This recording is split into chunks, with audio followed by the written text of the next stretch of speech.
Other members of the royal family onto the balcony so they can raise their eyes to the skies.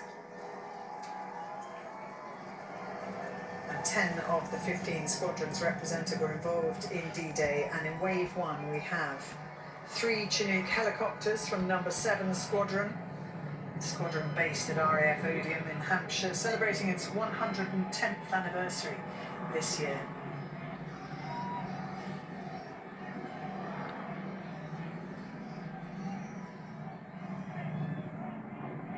And you can really feel the noise from those helicopters goes right through you. An impressive way to start the Flypast. And real appreciation both from the Prince of Wales and from the King into what it takes to be a pilot. Following the Chinooks, we have 3 Typhoons from number 29 Squadron from RAF Coningsby in Lincolnshire. Now this wave would have been a Lancaster, a Spitfire and Hurricane from the Battle of Britain Memorial flight, but the tragic death of squadron leader Mark Long in a Spitfire crash just a few weeks ago means there is understandably a change, but all 3 Typhoon pilots flying were close friends and colleagues of squadron leader Long, and the formation is using the Battle of Britain Memorial Flight radio call sign of Memorial Flight in his honour.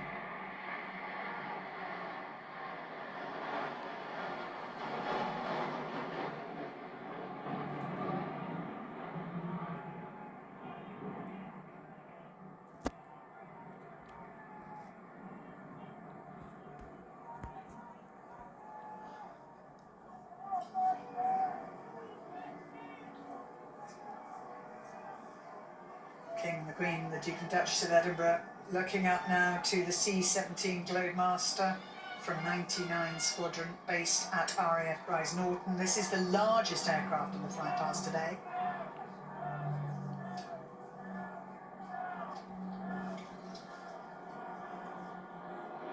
And we have 3 RAF training aircraft, a Phenom T1 from RAF Cranwell and 2 Texan T1s from RAF Valley, before we look back there at the C-17 Globemaster. And that's been providing support to Ukraine and NATO's missions in Eastern Europe, and as well as delivering aid to the Middle East. And Wing Commander Nikki Lofthouse, who we heard from earlier, is the first female CO of 99 Squadron.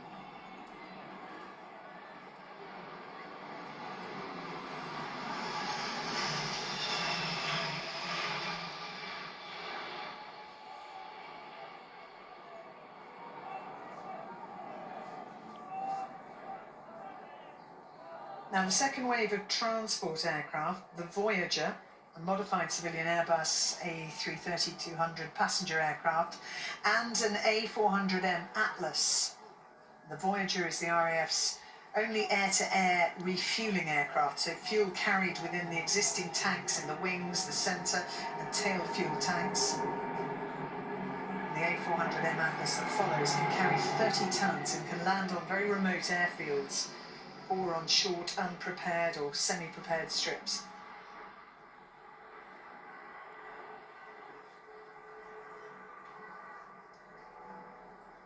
Now, the 6th wave of the Flypast consists of a Poseidon MRA-1 from RAF Lossiemouth with a Typhoon FGL-4 from RAF Coningsby on each wing. On board the Poseidon is Wing Commander Andy Shaw, the mission commander for all of the aircraft in the Flypast today.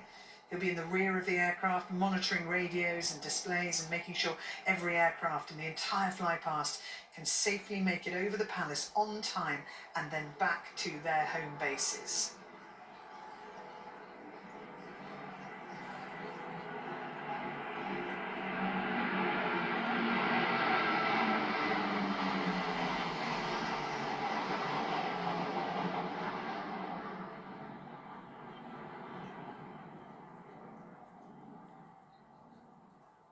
Flying behind the Poseidon and Typhoons is the Rivet Joint from RAF Waddington, with another 2 Typhoons from RAF Coningsby.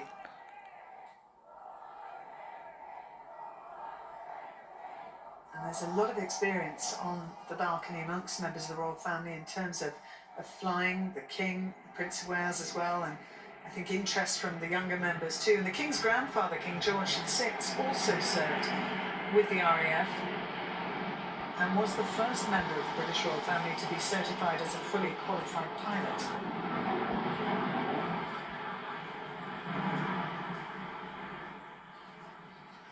Next, we have a formation of 3 Hawk T2s from RAF Valley in Wales. The Hawk used for flying training, bringing personnel up to fast jet operational standards.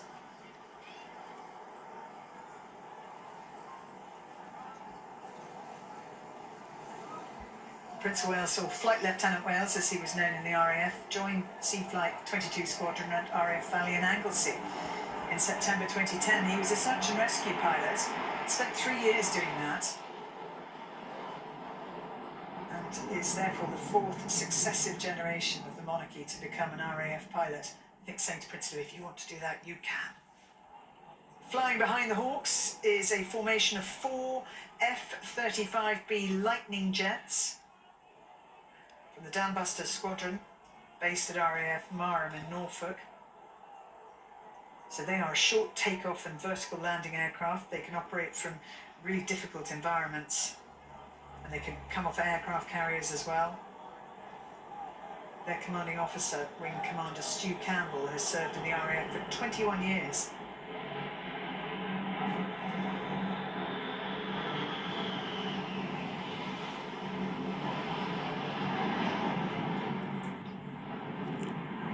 And now, providing the colourful finale to the Flypast is the RAF aerobatic team, the Red Arrows. It's a big year for them, celebrating their 60th display season in 2024. And since their formation, they've given almost 5,000 displays in 57 countries. They're led by Red 1 Squadron Leader John Bond, former frontline Typhoon pilot. This is John's first year as the team leader, as that red, white and blue makes its way through the blue sky and over Buckingham Palace.